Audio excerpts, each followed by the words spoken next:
Hi, my name is Ciro Noronha. I'm the Executive Vice President of Engineering for Cobalt Digital. And my presentation today is about synchronized multi-stream transport using RIST. So what am I going to talk about today?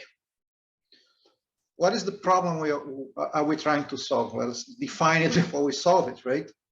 Then we roll into technology. What is RIST doing about the problem? And I will describe the upcoming RIST specification for synchronized decoding. And then I'm going to show you preliminary field test data because it actually works. If you had any question about that, which actually did. Anyway, let's talk about what problem we're trying to solve here. So what are the parts of the problem? You have N encoders. They are not necessarily collocated. They usually are, but the problem doesn't require them to be collocated. You have M decoders, which are also not necessarily collocated with M greater or equal to N. So they are watching the same streams from the encoders. And you have an IP network, because we wouldn't be VSF and I wouldn't be here if we didn't have an IP network connecting the encoders and decoders. So if you have all of that, what is the requirement? The frames of video that are presented to the encoders at the same time are required to be played at the decoders at the same time. At the same time means within one frame time. That's how we are defining this. So what is this for? The first application we have in mind is remote sports production. You have a sports game, and since I'm from Brazil, it's soccer, and you have a number of cameras in here. And you're going to bring these cameras from some remote production thing, right? It's important or necessary that all these cameras be synchronized, because if the guy is going to shoot on the goal and then you're going to cut to the camera in the behind the goal, you want to see the ball coming in and not 3 seconds later or 3 seconds before, right? So for a proper sports production on synchronized on cameras in the same sports venue, you want all the streams after they go through this IP network to be presented in a synchronized fashion. So that's a typical application for synchronized decoding. Another typical application for synchronized decoding is worship. And that's typically when you have a main church and something like a remote church. And you have multiple cameras in the main church, seeing several parts of the church. And then you have this remote or ancillary church where people are watching what's happening in the main church in real time. So you want the several views on the church to be synchronized. If the pastor, for example, comes out and starts walking around and he's moving between screen to screen, they needs to be all nicely synchronized. So that's a very important application, which there's many deployments of this, and it does need to be synchronized, because you want that immersive experience for the people who are at the remote church as if they were in the main church. Those are typically very big screens, and there shouldn't be a lag. It's okay to have some latency because it's typically not two-way, but the screens have to be synchronized. So that's a second application. It's house of worship. In both these applications I showed you, the encoders and decoders are collocated, but that doesn't need to be the case for the application, for the protocol we designed at the RIST AG. So fine, you can say, yeah, I can go buy that today. Well, what are you doing about that? Why do this with RIST? RIST is responsible for delivering the stream of an IP network, typically the internet, but an IP network. The RIST infrastructure is already there and can be augmented to provide decoder synchronization. So all the pieces are there. And why do we do this in the context of RIST and the VSF? If a common method is defined, then you can have multi-vendor interoperability. So that's the driving force. I could go design that and just do this for my own company, but if you do that at the AG as a TR, you can have multi-vendor interoperability, and the same things that we've been saying forever, that you can mix and match and whatever, will apply to this. So what's the status of the work? And I'm going to steal Mr. Ackerman's a little bit of his thunder here. The technical work is complete, and the AG has approved the method. The VSF board hasn't seen this, so they're subject to change. The TR is being written when I have time to do that. And if approved, we think it's going to be published at STR06 for part 1. And this is what's planned for TR06 for part 1. There's a whole bunch of other things that have nothing to do with decoder synchronization that are coming, but I'm showing you this slide to put it in context. So what is the technical approach to getting this thing done? Let's look at the various delays of an encoding chain.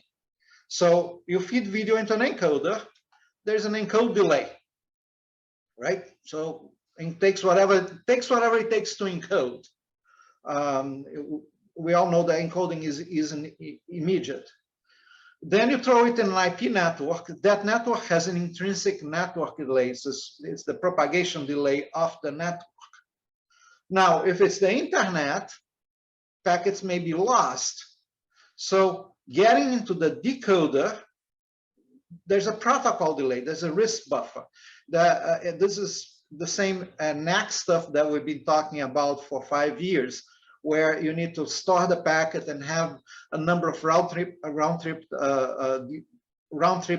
delays in the network to allow for the package to be recovered. So there's some setting there for a RIST buffer. Then this is the context that we're working here. We add some more delay. See, we're not looking for really very low delay. We're like adding some more delay that's adjustable by the protocol. And then you have some decode delay, because decoders are not immediate either. If you have depending on the order of the frames, you incur some extra delay in the decoding. So you have some end-to-end delay, and it's the obvious thing is that you need to make this end-to-end delay the exact same for every flow, every decoder, every encoder to decoder flow. So you're going to adjust this delay here in the decoder to have everything match. Yeah, this is easier said than done, but that's essentially what you got to do. You need to have. So what the RIST AG has done is to provide enough information to each decoder so they can add this extra delay, and everybody is the same. All right. So what's the detailed algorithm? All right. The first thing is that encoders and decoders need a common time base. And I would say the AG looked at a whole bunch of alternatives, but this is what eventually came up, and I'm not going to go over those other alternatives. So they need a common time base. And if you're on a network, you need a common time base. What you go for? NTP. That's the obvious thing. You go for NTP. Fine-grained synchronization is not required. You're not looking for a nanosecond synchronization. It's as long as you're better than 1 frame of video, you should be fine. So we want the encoders to provide the decoder the NTP time frame, the NTP time for every frame of video ingested. It's really not necessary to do that for every frame. You can interpolate, but this needs to be done periodically, because these clocks are not locked. So, but in any case, the decoder needs to know, or needs to estimate, the NTP time for each frame of video that's ingested. And then they add a fixed delay to that NTP frame time, and that's the playback time of that frame. So they know what the playback time, and this delay has to be long enough so that all the delays are compensated. So you need to come up with some delay that accommodates the worst case encoding, networking, and protocol delays. All right, so if you need to do that, you need to put something in the protocol. So let's see how that gets done. A RIST simple profile, which is the same first thing that came out of the AG, requires the use of periodic RTCP sender report packets. So why did we require that? Because we need to keep state in the firewalls for the NAC packets to come back. So every RIST sender today is sending sender reports for the purpose of having the firewall back. So simple profile does not require the receivers to pass the SR packets or do anything with the contents. You just get them and then you just throw them on the floor. At least for RIST purposes. RIST is this packet on RIST simple profile is just a placeholder. But our friends in the IETF long time ago already put some fields in that packet that include the exact information we need for synchronization. So the RIST AG simply made a small backward compatible change into the meaning of the fields of the RFC 3550. So I keep plagiarizing Mr. Ackermans when he says use the Lego approach. Just use what's out there if you can. All right, stay with me now. Don't go to sleep because I'm going to talk protocols. So this is the RTCP sender report. I copy pasted that exactly from RFC 3550. You can see the word art in there. It has two very interesting fields, which are there's an NTP timestamp, 64 bits, and an RTP timestamp that corresponds to that NTP timestamp. So you throw in an NTP timestamps and what the RTP timestamp is corresponding to that. This mechanism is in use today already for synchronization. We did not invent it for synchronization. If you have things like RTSP surveillance cameras that many TV stations have, that some of them include audio, this is what's used to synchronize video and audio, because in RTSP you send independent elementary streams. You don't have PTS because it's an elementary stream, and then each stream has its sender report. They don't need to be synchronized. The NTP timestamp is arbitrary, is an arbitrary time base, but you just say, okay, it's a mechanism to say this RTP timestamp goes with that RTP timestamp. So not even the synchronization method is new. It's something that was already in the field, but used to synchronize audio and video from the same sender. We just extended the same mechanism to synchronize content between multiple senders and receivers. So differences between RIST and RFC 3550. In RFC 3550, it says NTP timestamp is optional. We're going to make it required, no big deal. In 3550, NTP timestamp can be the device's wall clock. For TR-64, it must come from an NTP server because after all, we need a common time base. And the big difference is that in the RFC 3550, the NTP timestamps corresponds to the SR message transmission time. So when you put that packet into the network, that's what the NTP timestamp is. And in TR-64 part 1, we made it correspond to the frame time. And therefore,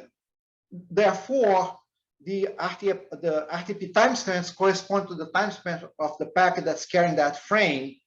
And in 3550 is the same point in time, but these definitions are compatible. The RIST usage is simply more specific.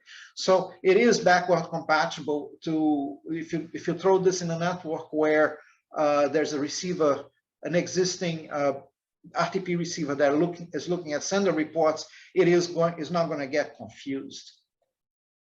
So this is how it works.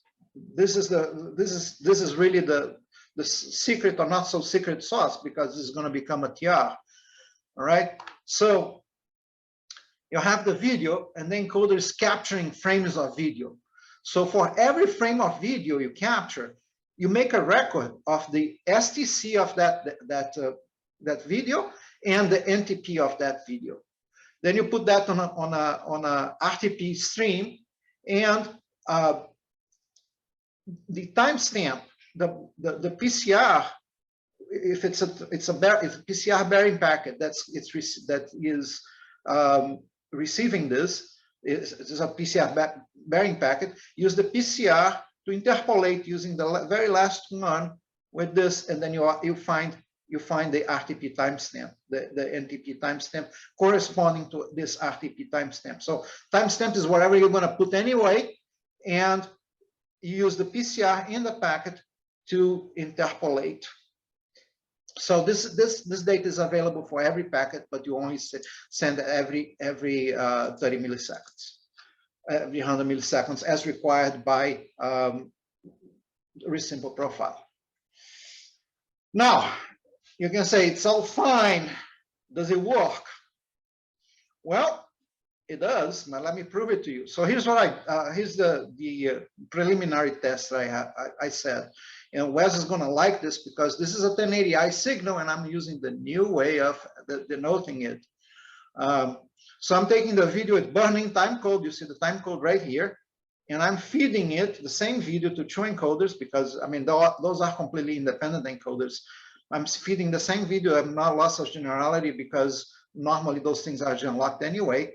And I'm sending all the way from California to Illinois, the two offices of Cobalt, and having two decoders, two independent decoders. The decoders outputs are not gen-locked in this case. I have a test with gen-lock, but not in the first one I'm going to show you. And then I throw them on a multi-viewer and I take a picture. The multi-viewer just does it for me, so I can compare the time codes. So I'm running this through the internet, and I'm going to look at it on the other side. So here's what first thing, and I'm using myself here because then I can see myself talk. So initially I was off by a field. See, you see here, compare this with that. I was off by a field when it started, and then after a while I was. About 12 minutes later, I was completely locked. You see, I have my eyes closed here. Exactly the same thing. That's not proof of anything, but the time code doesn't lie. I am in sync here. So here's what my equipment said. You can see here RIST working just fine, no unrecovered packets. So that's not the subject of this test. In this particular case, our RTT round trip back and forth is about 74, 75 milliseconds. This is done with the RIST simple profile RTT echo message. This is just an informational thing. And I decided to show here in the GUI the instantaneous difference between the NTP at SR reception and the an SR packet. That's not the whole delay of the chain. Is when the SR packet comes in, it has an NTP timestamp, and then I compare that with the current NTP time. So you see here I'm running around 1.1, 1.2 seconds. So the frame comes to me in the decoder about 1.2 seconds after it got ingested by the encoder, and you see here this RTT. Most of this latency is in the encoder. I have my encoder in high quality mode, so I give it a lot of latency because I got to look good in the camera. What about gen-lock? Gen-lock may be a little bit of a problem. This is an example of gen-lock. Gen-lock process will drop or repeat frames as needed to match video to the reference. So this is, as I said, this is a test with gen-lock. And the drops of repeats are not necessarily synchronized. So without further action, the gen-lock outputs may be one frame off, as in this picture here, when one gen-lock had dropped the frame and the other hasn't, or duplicated. I don't know if this is running slow or fast. So that's not something we have looked at yet, or will. All right, further observations. Decoders have a clock recovery processes locks local playback clock to the incoming STC. Y'all know that. Everybody who knows the decoder knows that. So you start with a clock and then you've got to lock it. And it's a slow lock because of if you need to generate an SDI signal, you've got to slow lock that. So this is a slow process. It will take minutes due to the SDI clock drift requirements. If you change that clock too fast, you can lock faster, but then your SDI signal is out of compliance at that time. And again, I'm not saying anything you don't know already. So the first thing is the decoders may take some time to achieve synchronization to the clock recovery process. ideally, the clock recovery should also be tied to the synchronization process. That's something I'm considering here. Again, that's not something that the RIST AG is going to look at or say anything, because the RIST AG just creates makes sure that the information necessary to make the synchronization is available to the devices, and then you can use your own ingenuity to do your synchronization. One biggie: decoders all need to be manually configured with the same target delay. You see, there was a target delay which needs to be large enough to accommodate for the worst case delay. So if you're setting a whole bunch of decoders, as it is now, unless someone does something smart, you need to manually configure every time everything the same. And the RIST AG has elected so far not to design such a protocol. So that's all I had to say. All right.